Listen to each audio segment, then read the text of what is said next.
예, 금년도 이제 다 지나가는데 제 과목뿐만 아니라 다른 모든 과목도 여러분이 아주 잘 해가지고 성공적으로 마무리하고 어, 올해는 꽝이고 내년부터 시작하자 그러지 말고 마무리를 잘해야 돼. 그래야지 또 새로운 거를 할 용기가 생기니까.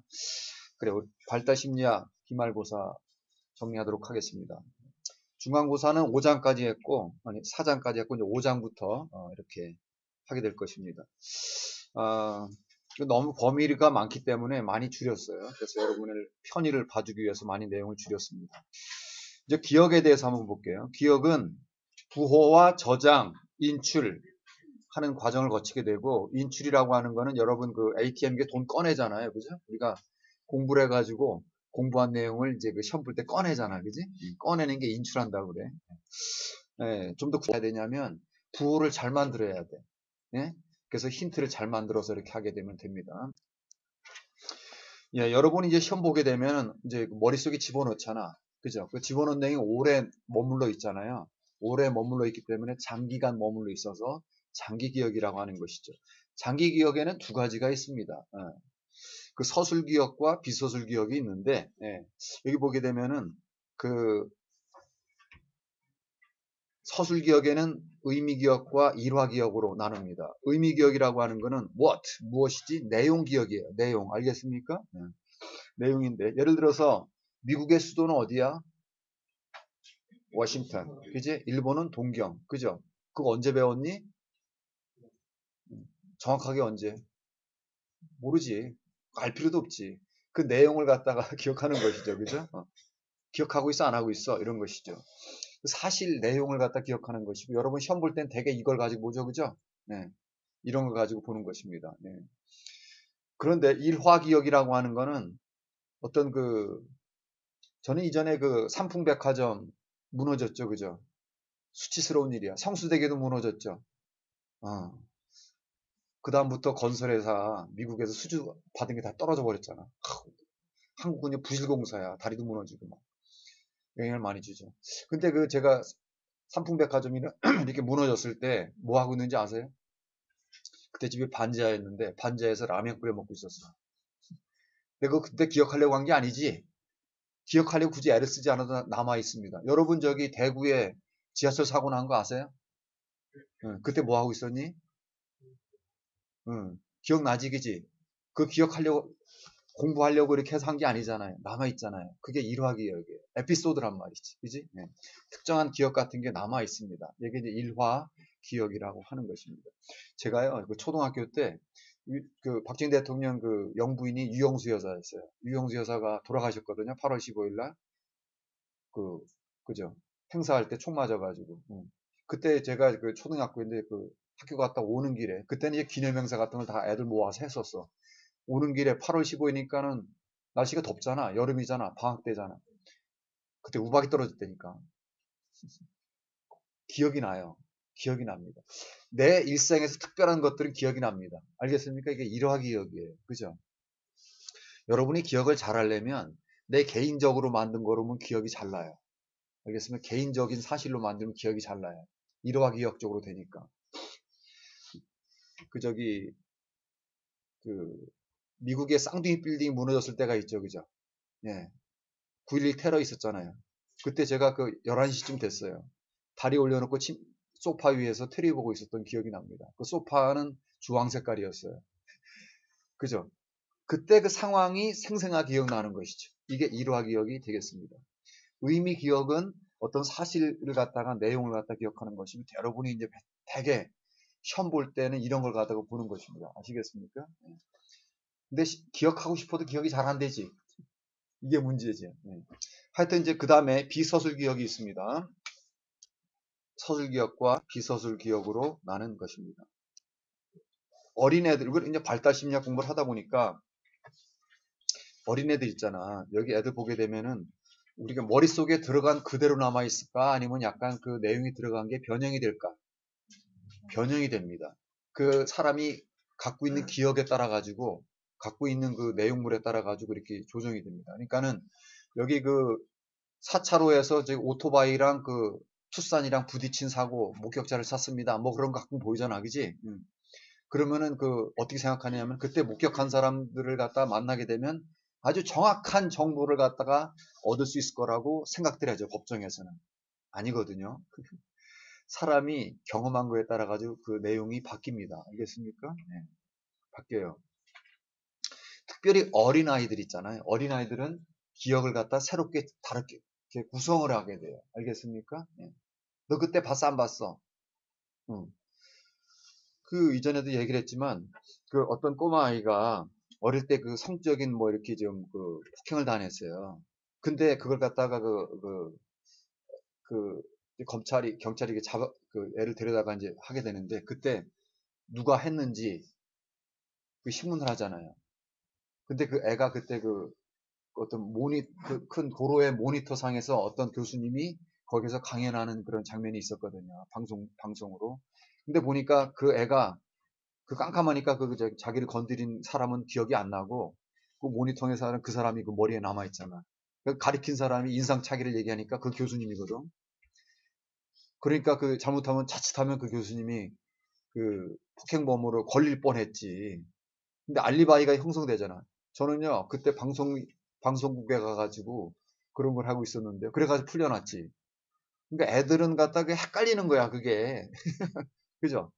아이들은 그런 정보의 양이 한정적이고요. 예, 그러니까 아이들의 그런 증언을 갖다가 믿어야 되나 말아야 되나 그런 고민이 많아요. 어떤 사람은요 실제로 어린애가 그렇게 했을 때 그 증언을 갖다 해가지고 수십 년간 복역한 사람이 있어요. 나중에 보니까 진범이 잡혔거든. 그러니까 어린애들 목격자 진술을 믿어야 돼 말아야 돼. 그런 고민이 많습니다. 그래서 심리학자들 갖다 법정에서 이렇게 해야 되고 또 이렇게 그걸 갖다가 검사하고 할 때 어떤 남자가 하지 말고 여자가 하고 이제 말을 표현할 때 다소곳하게 이렇게 편안하게 해주고 이런 걸로 해야 돼. 응? 그러니까 어린애들은 기억이 특별히 재구성하기 때문에 증언을 갖다가 잘 오류가 생길 수 있기 때문에 조심해야 된다 이런 얘기입니다.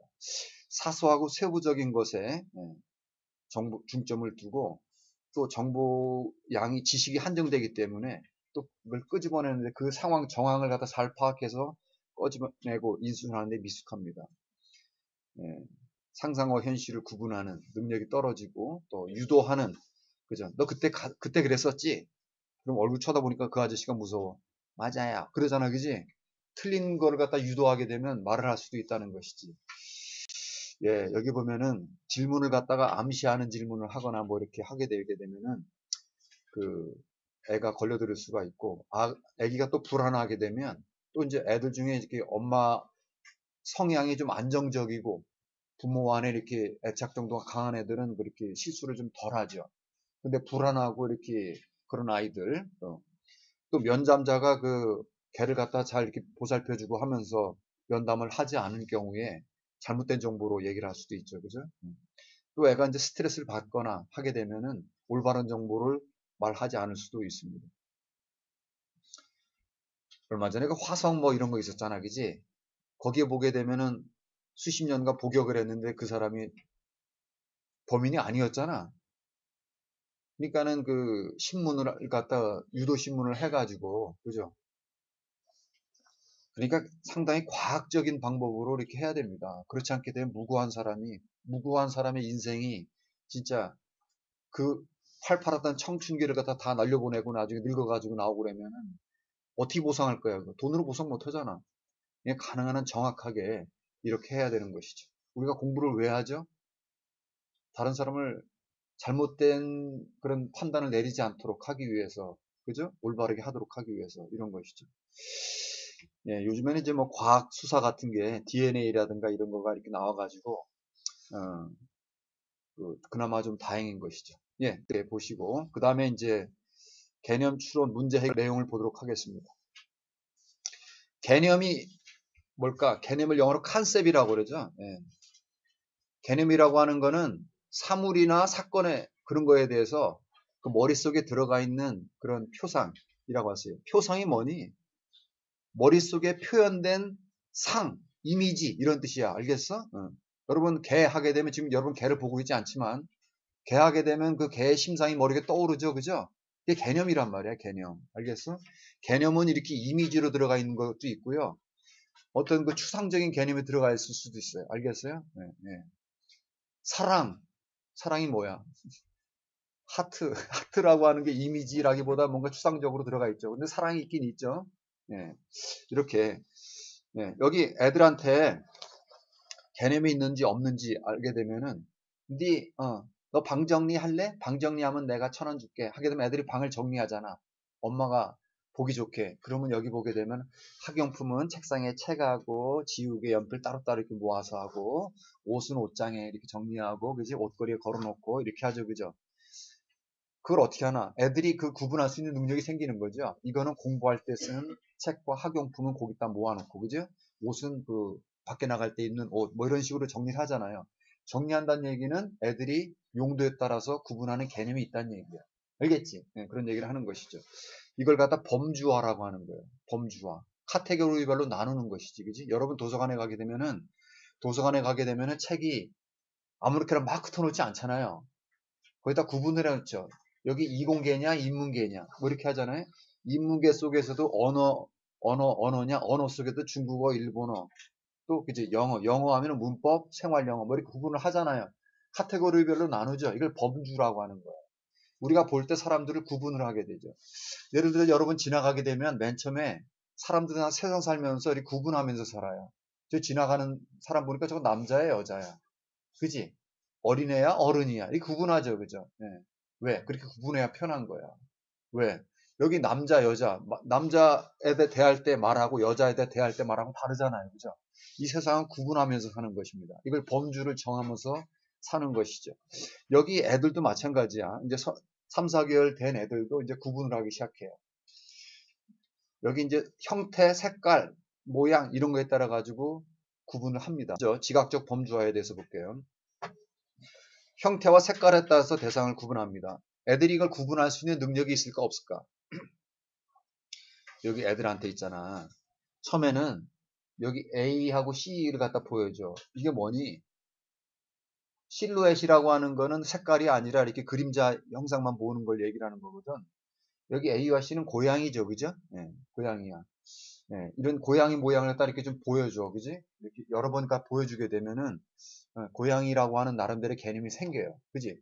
그럼 나중에 얘한테 다른 모양을 보여줍니다. 알겠어?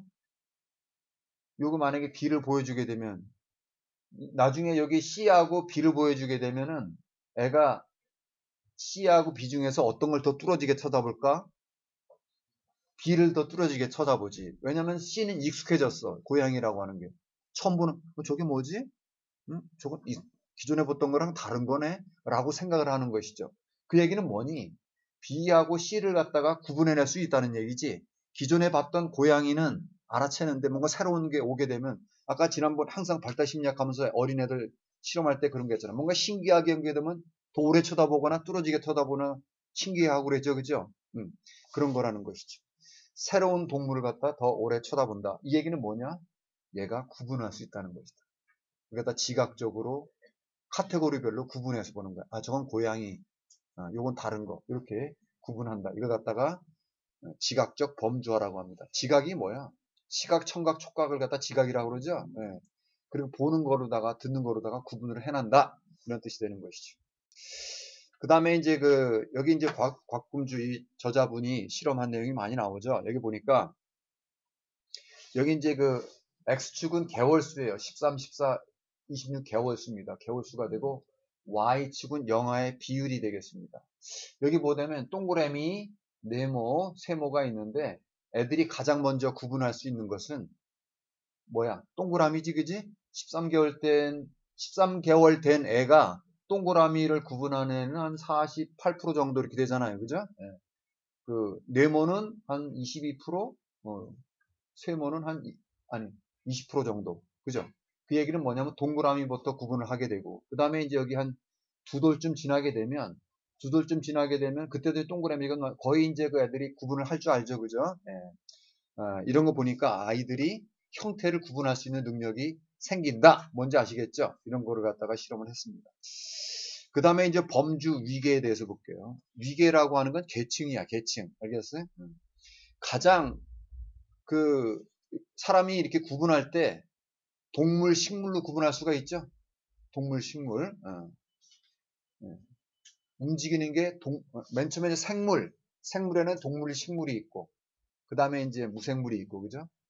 생물에는 살아있는 거에는 움직이는 물, 그죠? 그 다음에 자라지만 식물, 이렇게 구분할 수 있잖아요. 이렇게 가장 보편적인 높은 개념이 이게 상위 수준입니다. 뭔지 알겠습니까? 동물.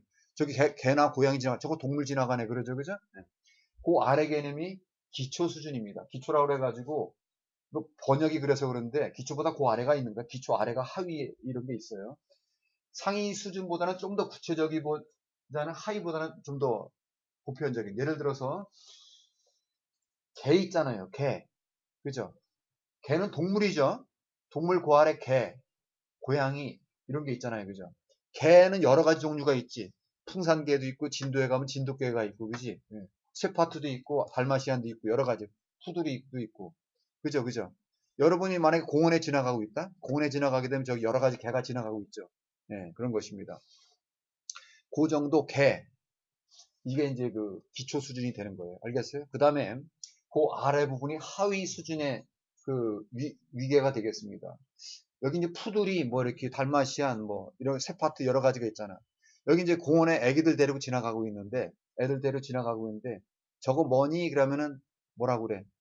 동물이요. 그러냐? 세파트요. 그러냐? 나도 몰라. 어떤 종류인지는. 그냥 개라고 그러지, 개. 그래서 가장 알아먹기 쉬운 거는 두 번째 기초 수준이에요. 뭔지 알겠지? 여러분 저기 인도에 가게 되면 여러 가지 처음 보는 동물이 있는데 그 개라고 하는 건 알지? 여러분 저 지나가는 뭐라 하냐? 저거 동물이요 그러냐? 안 그러지? 저 개라고 그러지? 알겠지? 저 하늘에 나는 게 있는데 보게 되면 저거 뭐냐? 새라고 그러지? 하늘에 나는 새. 저 하늘에 나는 게 뭐니? 동물이요 안 그러잖아. 그래서 요 기초 수준을 가장 잘 알아먹는다. 뭔지 아시겠지? 그 다음에 여기 이제 근데 그 세부적인 하위 수준은 좀 배워야 알아. 배워서 기억해야 되니까 어려우니까 보통 범주를 정할 때는 기초 수준을 갖다 쉽게 알아먹어요. 뭔지 알겠죠? 애들도 마찬가지야. 이렇게 하는 것이죠. 그 다음에 개념에서 이제 수 개념, 수, 양 여러 가지가 있는데 여기서 수 개념만 보겠습니다. 한 5개월, 태어나서 한 5개월 정도 되게 되면은 숫자를 알아먹어요. 뭔지 알겠죠? 여기 보게 되면은 여기 그 사탕이 있죠. 그죠? 동그라미 사탕이 있고 여기 그 뭐니? 이게 인형이 있죠. 여기 곰인형이 있고 이렇게 있어. 예. 그러면 애들이 요거 다 세 가지가 수는 똑같죠. 그죠? 모양은 물건은 달라도 그 세는 건 할 수 있단 말이야.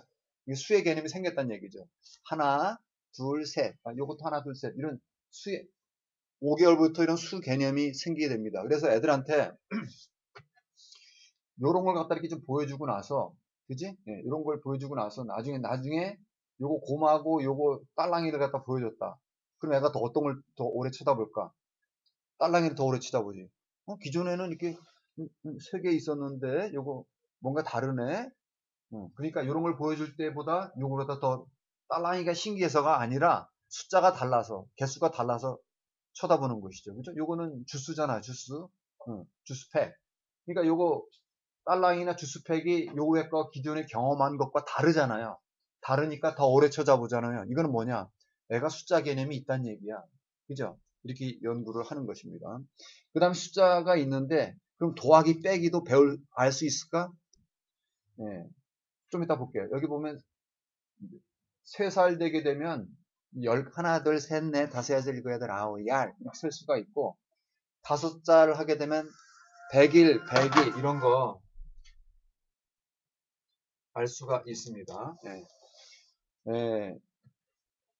100하나, 100도 이런 거 볼 수 있고요. 그 다음에 여기 수를 세는 5가지 그 원리가 있습니다.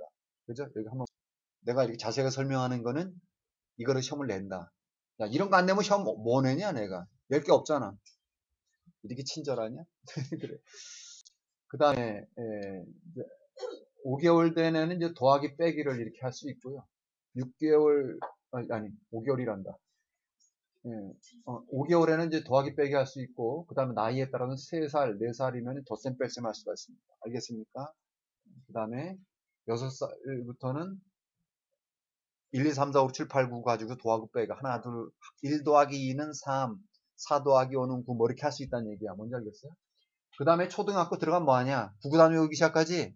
응. 그때 할 수 있기 때문에 그때부터 하는 것이지. 구구단, 그 다음에 두 사리쭉, 11 더하기 23은 뭐 35, 나 잘못하겠다. 뭐 이런 식으로 두 자릿수 덧셈 뺐으면 할 수 있고요. 그 다음에 이제 8, 9살 되면 이제 세 자릿수로 100 넘어다니는 것들을 할 수가 있다. 곱셈도 할 줄 알고.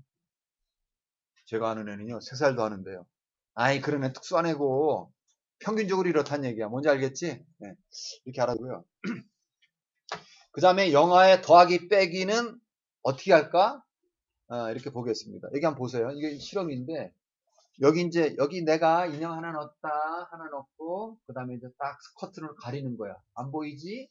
그 다음에 내가 지금 하나 더 집어가지고 넣었어. 여기 세 번째 두 개를 더했습니다. 내가 넣었다? 빈손 보이지? 이렇게 해서 하고 나서 하게 되면 이렇게 요까지 딱 보여줬어.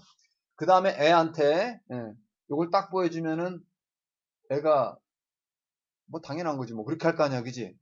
이거 하나만 있으면 저게 뭐지? 왜 저렇게 됐을까? 불가능하잖아. 그지? 여러분들도 맛을 볼 때 뭔가 신기할 때 이렇게 사람 어디 갔어? 막 이러잖아. 그지? 맛을 보이는 것처럼 신기하잖아. 가능하지 않은 사건에 대해서도 오래 보겠죠? 오래 보고 왜 그랬을까? 이렇게 생각하죠. 그 얘기는 뭐니? 요거랑 요걸 갖다 다르게 본다는 얘기는 A, B를 다르게 본다는 거는 더하기 개념이 있다는 얘기야. 알겠지? 더하기 개념이 있다는 얘기야. 그럼 빼기도 가능하겠지? 여기서 물체를 여기 하나 둘 넷 넣었다. 안 보이지? 내 손 빈손 보이지? 3번. 그 다음에 4번 자꾸 야 이거 빼낸다. 이렇게 하는 거야. 그 다음에 애한테 A하고 B를 보여줘. 그럼 얘가 어떤 거에 더 신기해 할까? 그렇지. B지. 뺐으니까 이거 하나 뺐으니까 없네. 이렇게 하겠지. 저게 뭐야? 이런 것이지. 돈을 갖다가 지갑에서 계속 뺐는데 계속 있어. 얼마나 좋냐. 그죠? 신기하잖아. 이런 거야. 하여튼 애들이 더하기 빼기 개념이 있다고 하는 걸 갖다가 이렇게 실험을 한 것이죠. 더하기 빼기 개념을 갖다가 참 이렇게 이 발달심리학 연구하는 사람은 머리도 좋아. 이렇게 돼서. 예, 이제 수라고 하는 거는 문화 보편적입니다. 여러분 구석기 시대에도 있잖아. 여기 멧돼지를 한 마리 잡아오고 두 마리 잡아오게 되면은 한 마리 두 마리 셀 수가 있었잖아. 그지?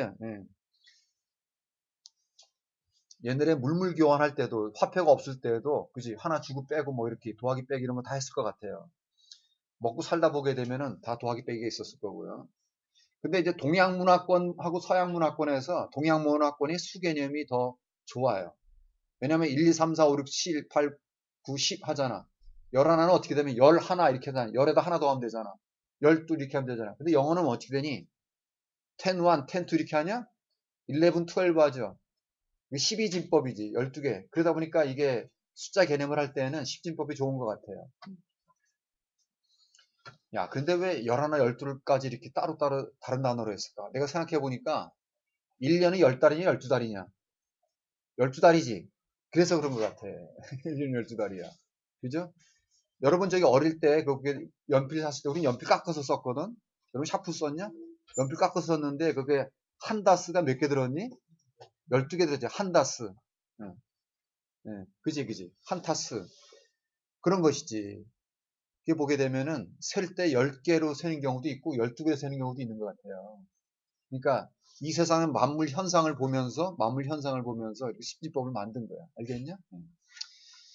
10진법, 12진법 이런 것이죠. 컴퓨터는 2진법이야. 컴퓨터는 0하고 1밖에 없어. 이렇게 되는 것이죠.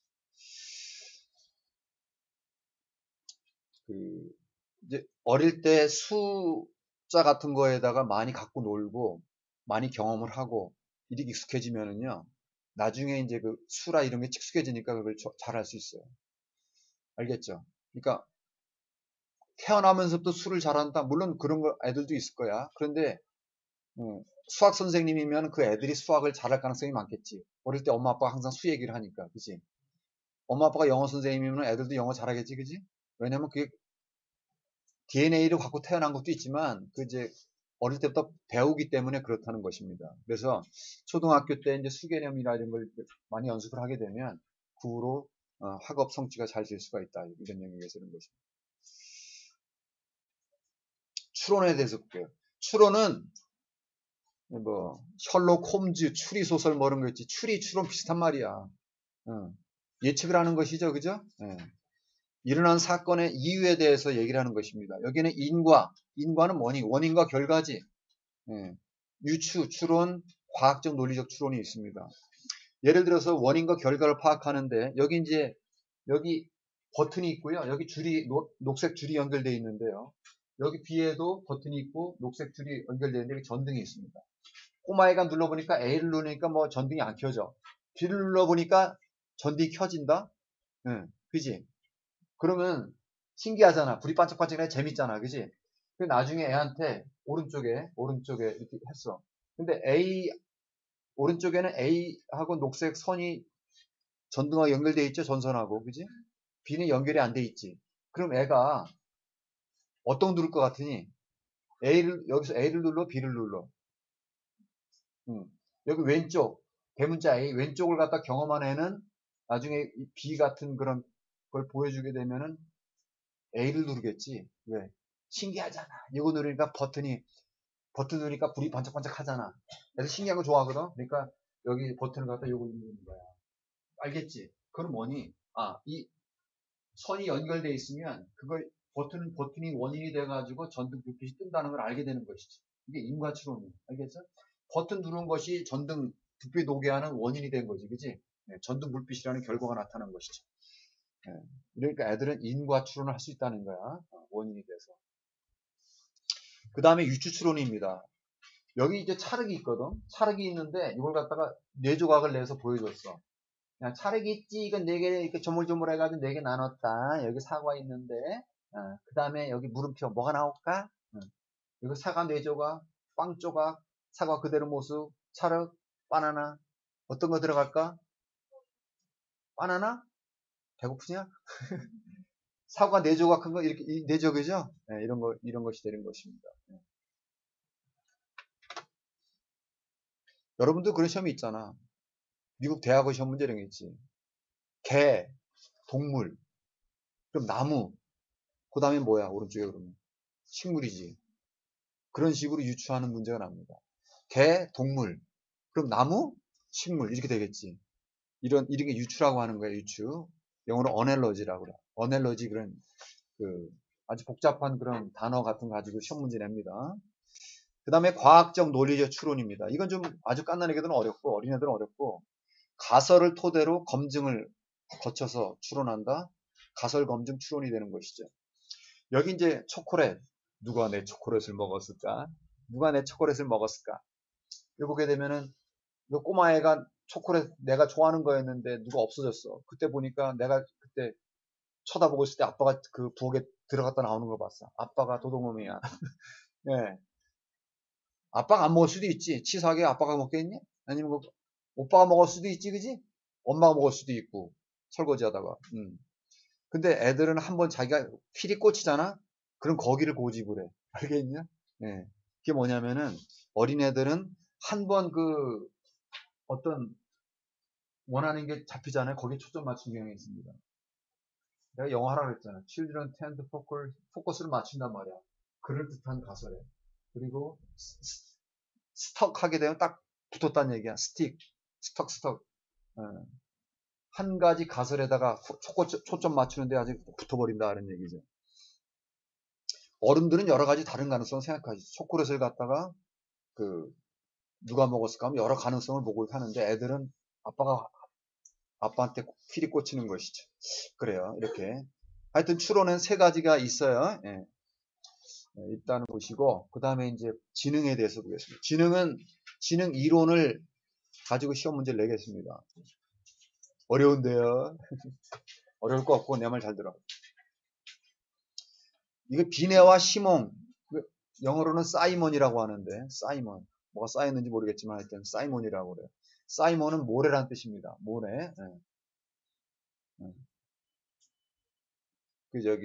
기독교에 보게 되면 베드로가 나오죠. 베드로 성당이라고 들어본 적 있어요? 베드로는 큰 바위란 뜻입니다. 페트로가 베드로거든요. 그 다음에 시몬은 모래란 뜻입니다. 네가 지금 시몬인데 나중에 내가 베드로가 될 거야. 이런 얘기를 했거든요. 시몬은 모래란 뜻입니다. 베드로는 큰 바위를 얘기합니다. 말레이시아 가게 되면 페트로나스라고 하는 123층 건물이 있습니다. 쌍둥이 건물이거든요. 삼성이 만들어져. 삼성하고 일본에서. 근데 그게 페트로는 뭐냐면은 무슨 건물이야? 석유회사 건물입니다. 전 세계 아랍권의 석유는 거기에서 계획하고 하는 것입니다. 페트로. 예. 시몬은 모래. 그 여담이에요, 여담.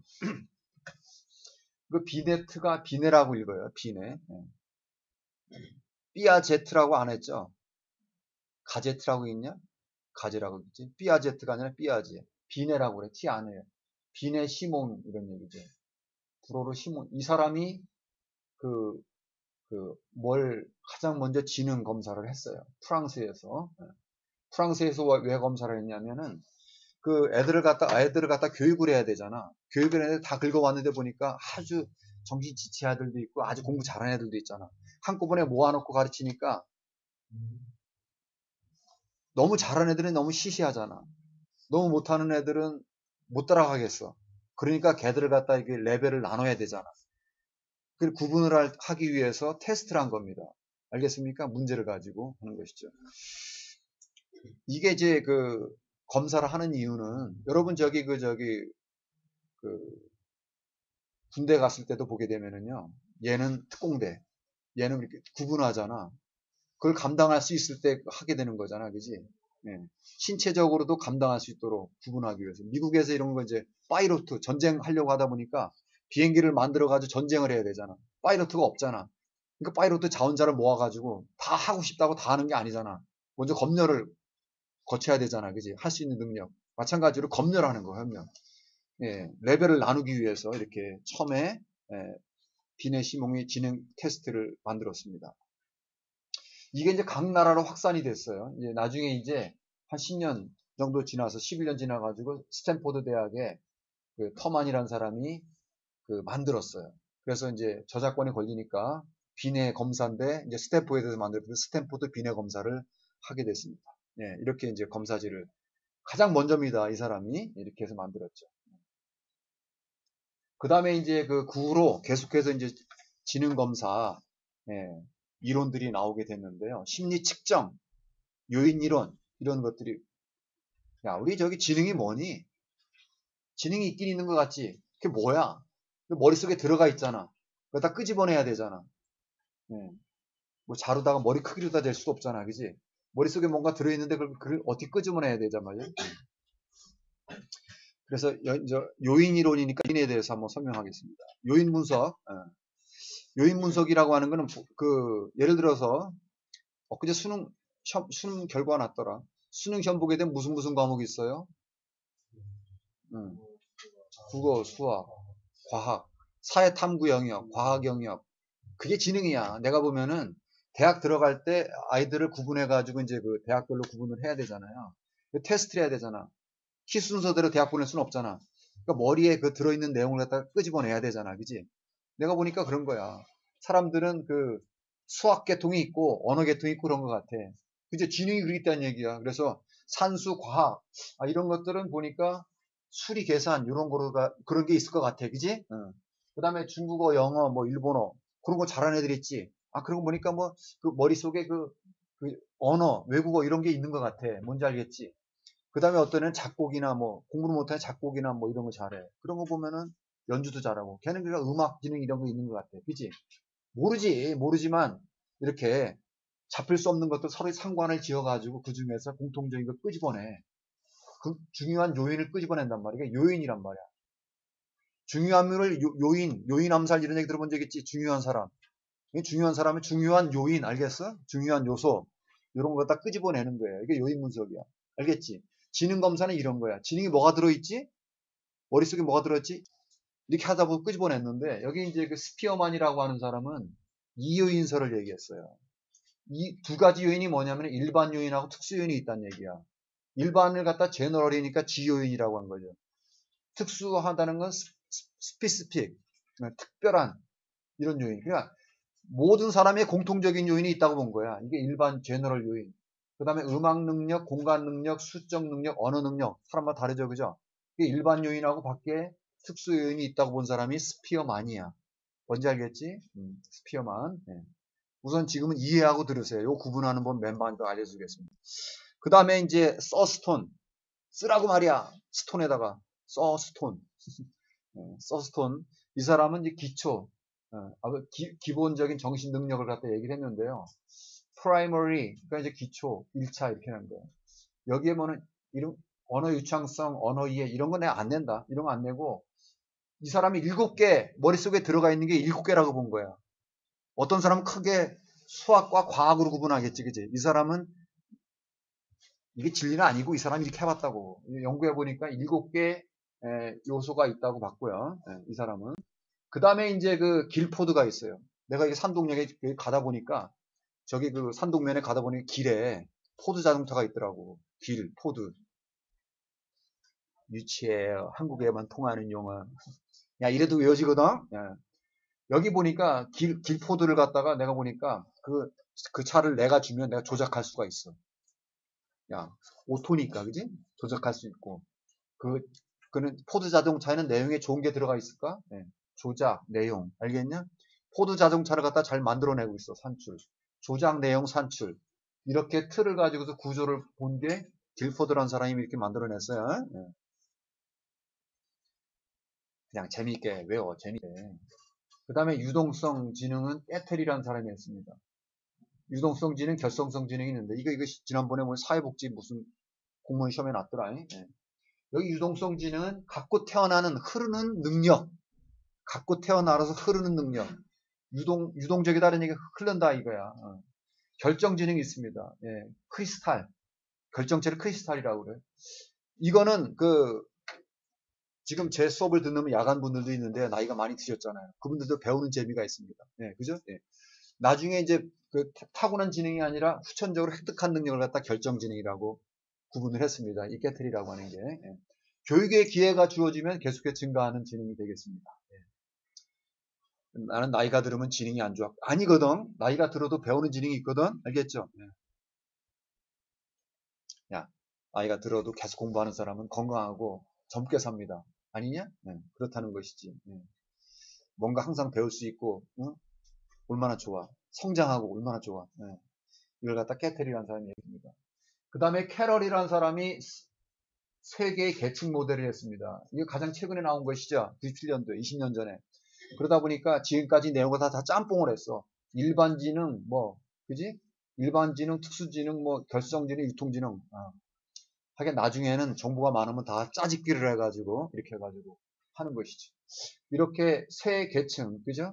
좁은 능력, 광범위한 능력, 일반 지능, 이렇게 계층 1, 2, 3으로 나눠서 3계층 모델을 갖다 했던 사람이 캐럴입니다. 아시겠습니까? 네. 그래서 이걸 갖다가 헷갈리니까 내가 구분하도록 해주겠습니다. 스피어만은 일반 지능과 특수 지능으로 얘기를 했어요. 네. 너무 유치하지만 여기 스피어는 숲에 비슷하지? 숲에 사람이 있어. 숲에만. 따라 숲에만. 숲에 사람이 있어. 많이. 어떤 사람이 특수한 사람이. 알겠어? 숲에 특수한 사람. 숲에 특수한 맨. 알겠지? 스피어만. 알겠지? 이렇게 기억하시면 좋을 것 같고요.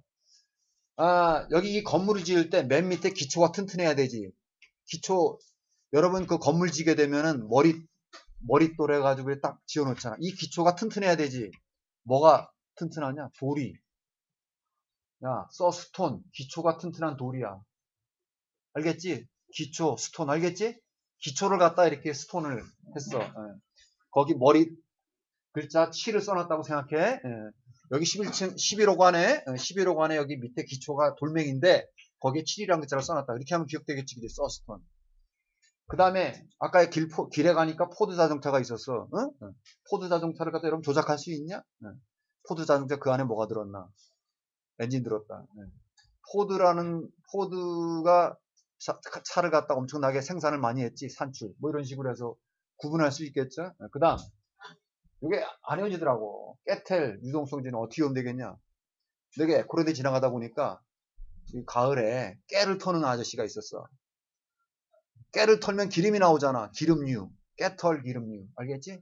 깨털류. 유치하면 안 잊어먹습니다. 예, 깨털류 이렇게 하시고요. 그 다음에 캐럴은 어떻게 할까? 이제 크리스마스 다가온다. 크리스마스 캐럴 기억나시죠? 그지? 여기 성가대들 있잖아요.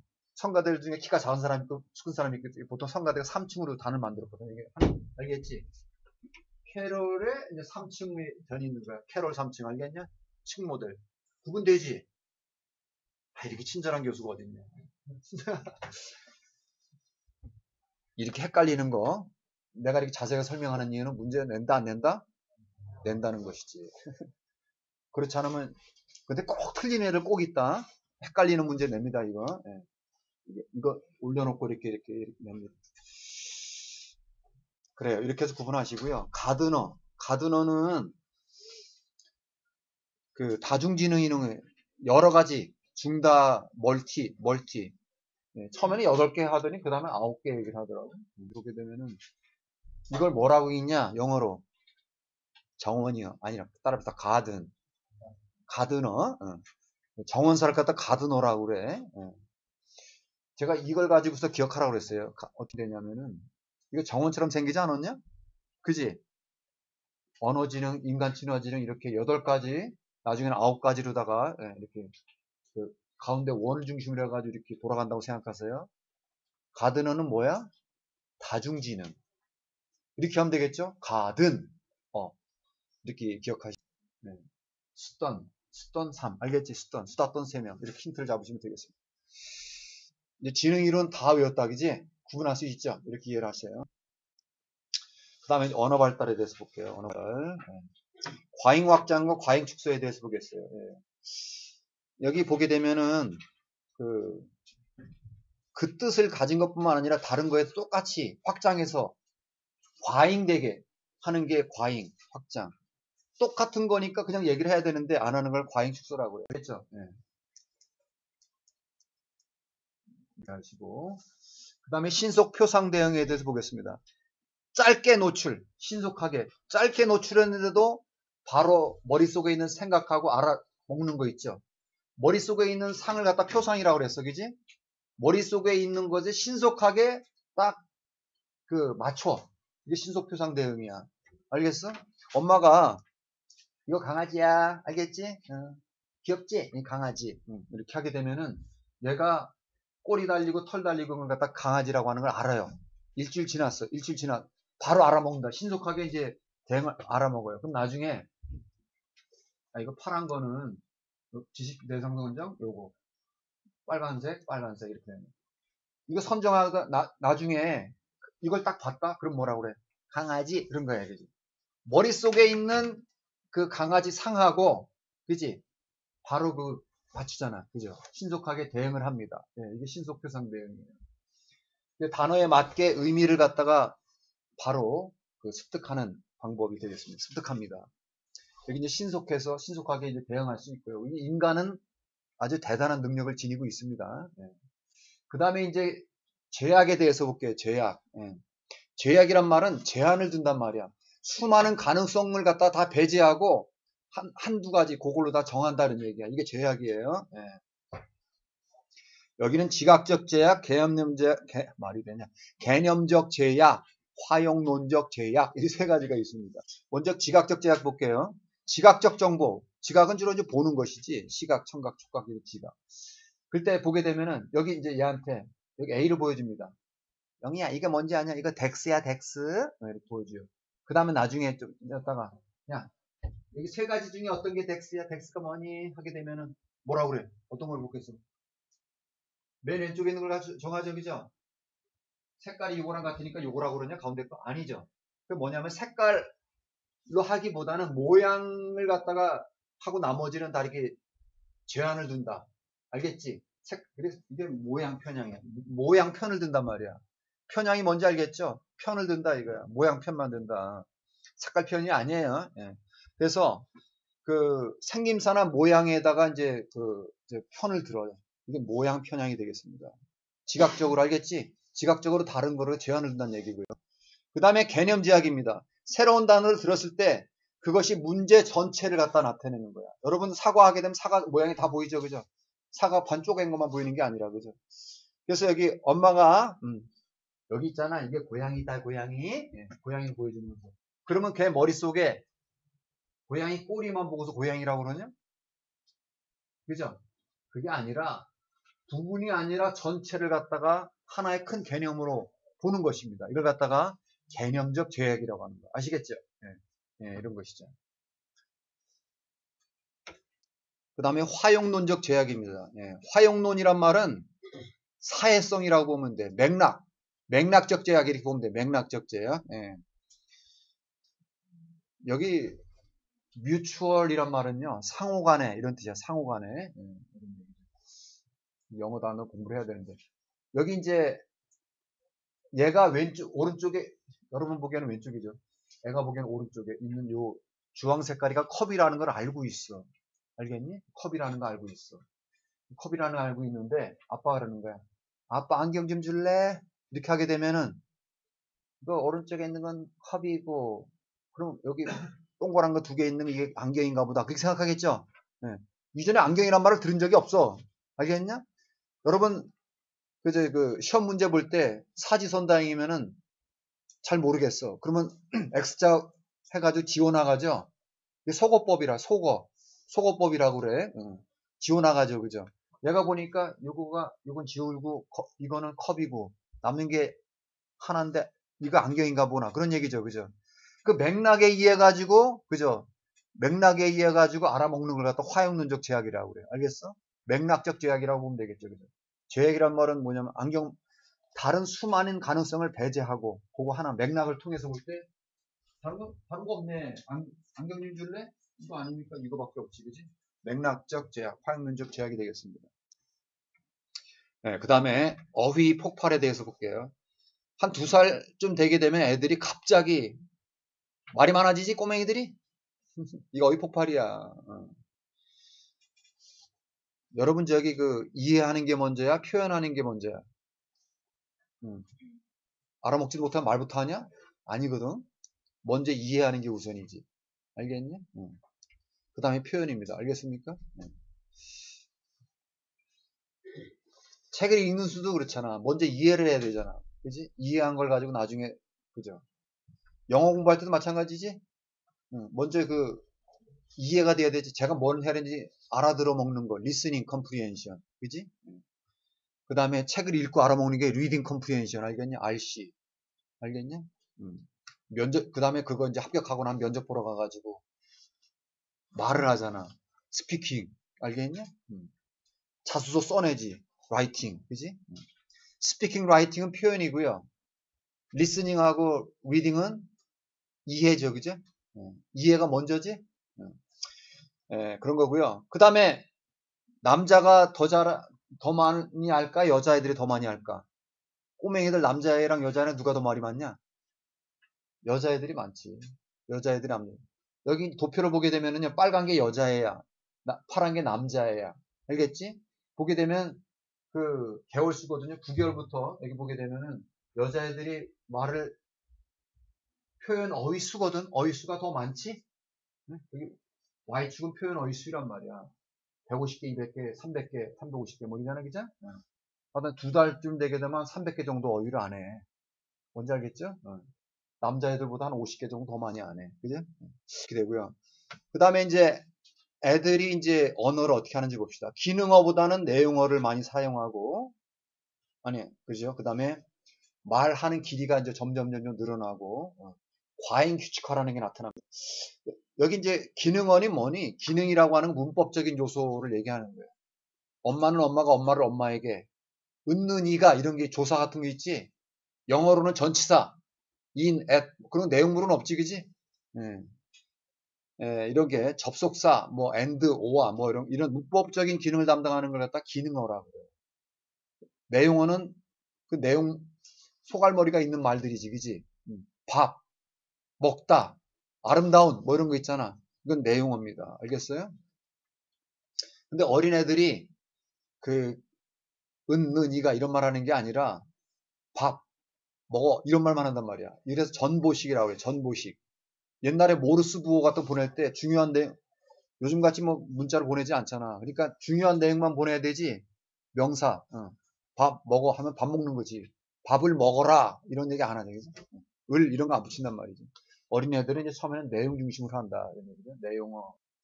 그 다음에 발화는 뭐니? 대화할 때 화자지, 그지? 대화를 발설한다. 발화, 말하는 길이가 늘어난다 이거지. 멍멍이 있다. 완벽한 문장은 아니야. 멍멍이 들이 있다 이런 것이죠. 이 들이 붙었지, 그지?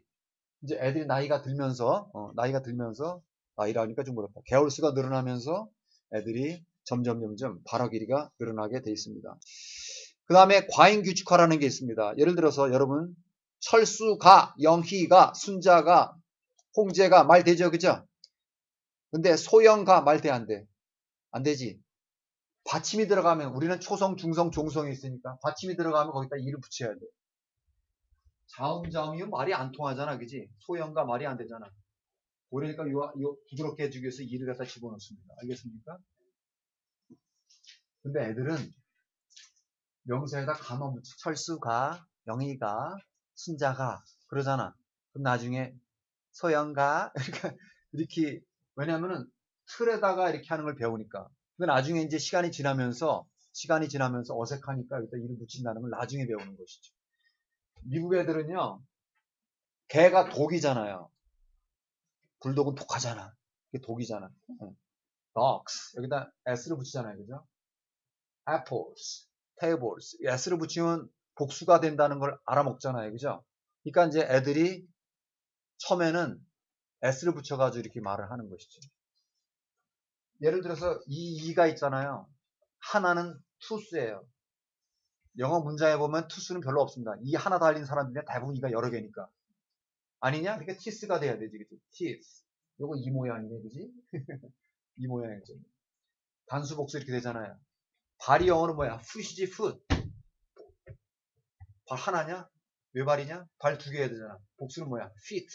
알겠지? 1pt, 2pt 할 때. FET. 근데 애들은 있잖아. 여기다 S를 붙이는 걸 배웠거든. 어. 이빨이 뭐야, 이빨들. 투스스. 이렇게 하는 거지. 이 발은 투스. 이렇게 하는 것이죠. 이게 과잉 일반화가 되겠습니다. 과잉 규칙화. 뭔지 알겠지? 과잉 규칙화. 이런 거를 하게 되는 것이죠. 과잉 규칙과 과잉 일반화.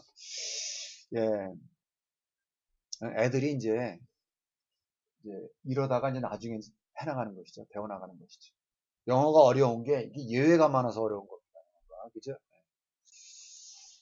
그 다음에 이제 아동 중이가 되게 되면 애들이 이제 풍자, 은유 이런 법을 배울 수가 있어요.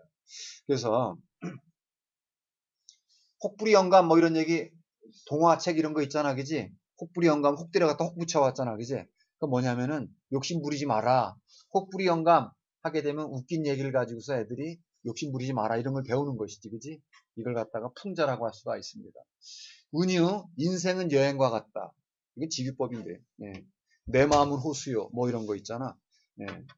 이런 그 빗대어서 하는 은유 같은 걸 좀 더 이해하게 되는 시기가 됩니다. 예. 그 다음에 이제 참조적 의사소통을 얘기를 하는 건데요. 의사소통을 할 때, 여기 화용론이라고 그랬는데요. 아까 화용론적 제약 이런 얘기 들어본 적 있죠? 예. 화용론이라고 하는 건 맥락이라고 할 수가 있어요. 사람 사는 사회 맥락 있잖아. 이런 거라고 그래. 화용론적인 의사소통 이런 되는 것이죠. 다른 사람들하고 이렇게 의사소통할 때 그 맥락을 참조해가지고 소통하는 거 이걸 갖다가 뭐를 참조해? 맥락. 참조해서 의사소통한다. 참조적 의사소통이 되겠습니다. 야, 이거는 이게 보이지가 않아. 보이지가 않는데 그 얘기 주변 맥락을 가지고서 이렇게 해야 되는 것이지. 여기 그 네모만 듯한 거고 여기 그 빨간 거고 뭐 이렇게 그 다음에 집어넣어 하게 되면 말귀를 알아먹어야 되는 것이지, 그지? 뭐 말귀를 못 알아먹는 것 같아. 야, 여기 저기 그 시골에 가서 그 아버지가 있으면 야, 거기 가서 머시기 좀 가져와. 거시기 가서 머시기 좀 가져와. 야, 저 전라도 가면 거시기 이런 얘기를 많이 하더라. 눈치 봐. 그냥 화용론적 의사소통인데 그냥 이렇게 얘기하지 말고 눈치 의사소통. 눈치껏 알아먹는 거 있잖아요. 이게 이제 참조적 의사소통입니다. 야, 거시기 가서 머시기 가서 뭔 얘기를 하는지 못 알아먹잖아요, 그죠? 이거 왜 필요 없었냐 이렇게 어른들도 하는 얘기야. 여기서 이거 막고서 보여준 다음에 예, 이런 걸 갖다가 여기 앉아 있고 다리 꼬고 있고 뭐 이런 식으로 얘기를 하게 되는 걸 얘기를 하면 골라야 되겠지, 그치? 그 맥락 상황을 보면서 맥락을 참조해서 의사소통하는 걸 참조적 의사소통이라고 한다. 이렇게 알아두시면 돼요. 예, 그 다음에 여러분이 이제 그 심리학을 공부하게 되면 이 정도는 알아야 돼요. 따라합시다. 브로카 영역. 네, 여기 이제 여러분 저기 이게 왼쪽에 왼쪽. 어? 아까 여자들이 수다 떤다 그랬지? 여기 왼쪽은 이제 언어 영역이야. 오른쪽은 이제 공간 이런 거고. 네, 왼쪽. 요 앞부분 있죠? 여기 쏙 들어간데 고기를 갖다 브로카 영역이라고 해요. 네. 앞부분 전두요. 여기는 여기 따라오세요. 베르니케 영역. 베르니케는 여기 축도에 그죠? 여기 툭 튀어나오는데 여기 여기를 갖다가 이제 베르니케 영역이라고 하는 것입니다. 여기는 브로카는 표현 영역이에요. 말을 표현하는 영역입니다. 알겠습니까? 그리고 여기는 표현하는 게 싫어는 뭐니? 싫어. 그런 싫어가 아니고 말을 잃어버렸다. 이런 싫어예요. 알겠어? 브로카는 뭐냐면은 표현 싫어증이라고 보면 돼. 알겠어? 표현하는 거는 표현이 꽝이란 말이야. 표현이 안 된단 말이야. 알겠어? 제대로 잘못하는 얘기고요. 이거 잘해야 돼. 여기는 의미 영역이거든요. 여기 사전이 들어가 있거든. 알겠냐? 그러니까 여기 베르니케 싫어증은 뭐야? 배려놓은 거야. 알겠어? 의미나 의외를 갖다 꽝이야. 몰랐어. 뭔지 알겠지? 의미 꽝. 알겠지? 의미 꽝. 뭔지 알겠죠? 그게 베르니케 싫어증은 내용을 못 알아먹는 싫어증이에요. 알겠어요? 브로카 싫어증은 뭐니? 표현이 안 돼. 내용은 아는데 표현이 못 돼. 뭔지 알겠지? 그렇게 이해를 하셔야 돼. 사실 브로카 여기 표현이라고 하는 거는 표현을 갖다 말을 잘하려면은 문법적으로 잘해야 되잖아. 이 문법을 담당한 부분입니다. 이게 브로커가 뭔지 알겠냐? 여기가 참 문법이 잘 안 되는 사람이야 여기서. 그래서 어떤 사람들은 공부할 때 문법 공부하지 마라 그런 얘기 들어봤지? 왜 안 해? 단어 외우지 마라. 왜 안 해? 야 단어 외우는 거랑 문법 하면 공부 뭐 하냐? 그래서 잘못된 겁니다.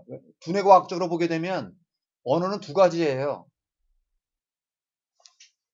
어휘의 의미하고요. 문법이에요. 문법 표현 뭔지 알겠지?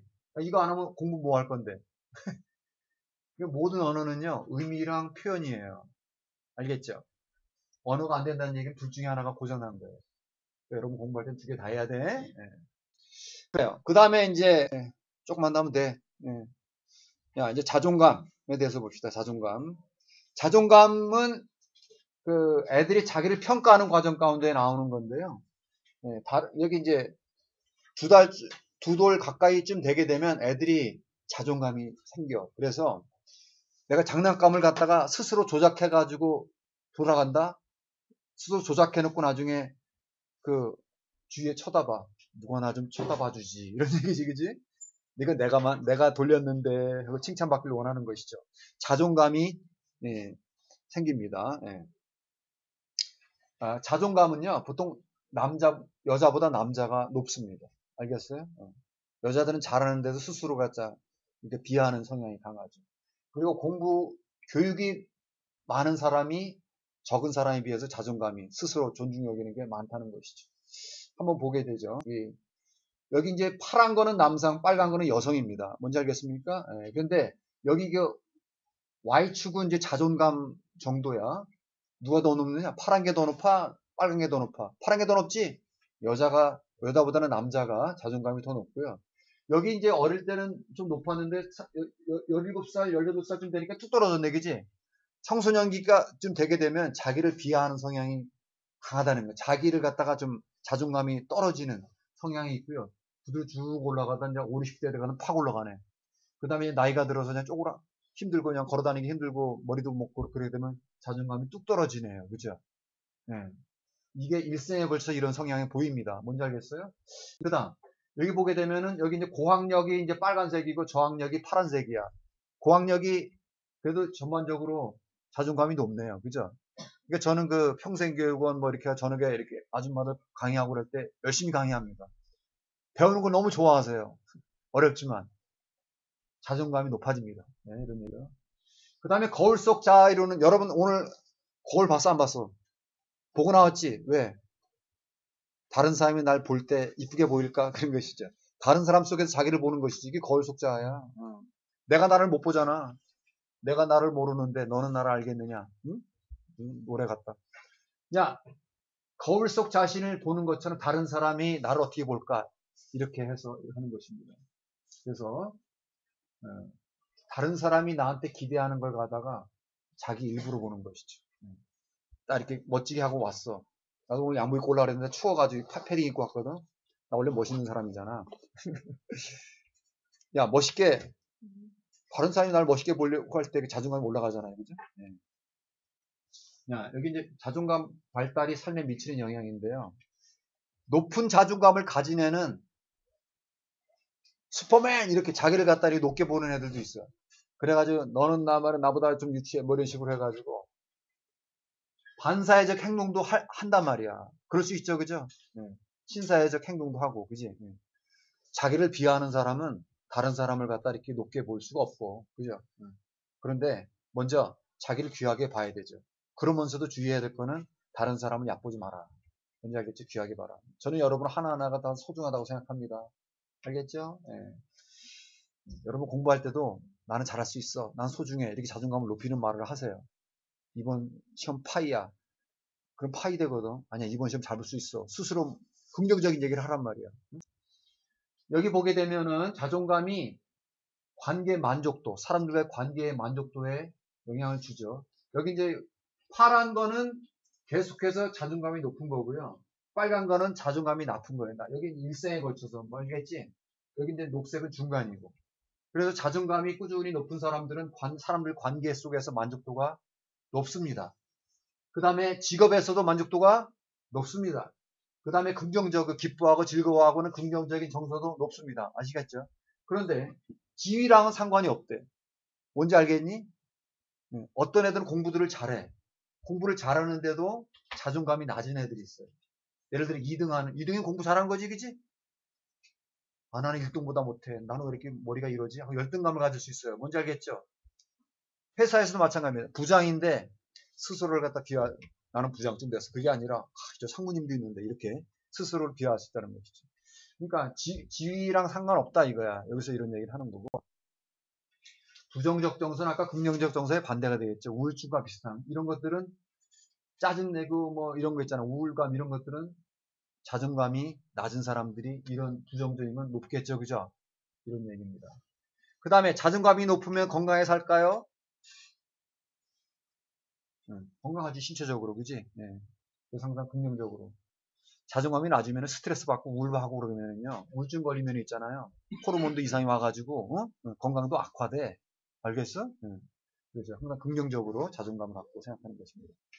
이거 추울 때 말이야. 추울 때 긍정적으로 받고 스트레스 안 받고 그래야지 감기가 덜 걸리지. 그지? 네, 그래요. 그 다음에 이제 사회적 비교에 대해서 보겠습니다. 자존감에 영향을 주는 거는 사회성입니다. 그죠?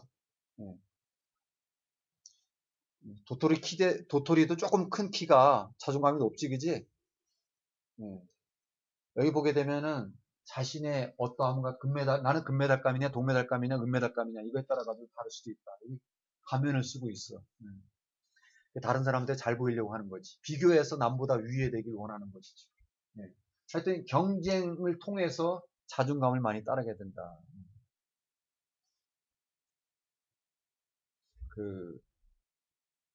전 이제 오늘 이제 엄마한테 가려고 그러는데, 시골에 가면, 우리 자식들이 보게 되면 그 동네 옆집 할머니랑 이렇게 굳이 비교하지 말고 잘 지내고 그렇게 하고 싶어 하잖아.